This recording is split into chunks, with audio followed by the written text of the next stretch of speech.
barwaaqo oo watay calanka dalka Panama isagoona u rarnaa ganacsato Soomaaliya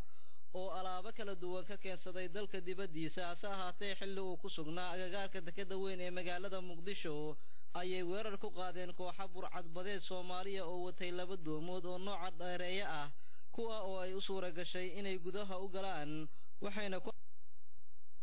kabtankii markabka inuu wado balse uu ka madax adeegay taa oo ugu dambeyn sababtay in kabtankii la dilo gurmad ay sameeyeen ciidamada dawladda ku meel gaarka ah iyo kuwa Amisom ayay ku guuleysteen inay ka soo furtaan isagoona haatan markabka si nabadgelyo ah ugu xiran dekedda weyn ee magaalada Muqdisho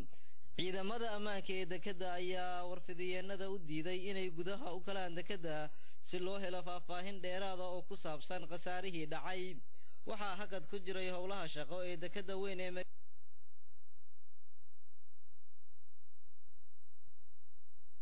magaalada Muqdisho iyadoo isbuucii walbaba maalinta Jimcahana ay sidan oo kala noqoto ma jirin howlo lagu rarayo iyo kuwa lagu dajinayo maraakiibta ku xiran marsada weyn ee dekedda magaalada Muqdisho inkastoo markabka barwaaqana uu qayb ka ahaa kuwa haatan ku xiran dekedda magaalada Muqdisho mana jirin wax faahfaahin ah oo ka soo baxay ciidamada Amisom iyo kuwa dawladda ku meel gaarka saraakiishooda ammaanka taa oo ku aadan balqaabka wax u dhaceen iyo sidoo kale wax hadal oo ka soo baxay ganacsatadii uu markabka u rarnaa muddooyinkii ugu dambeeyay ayaa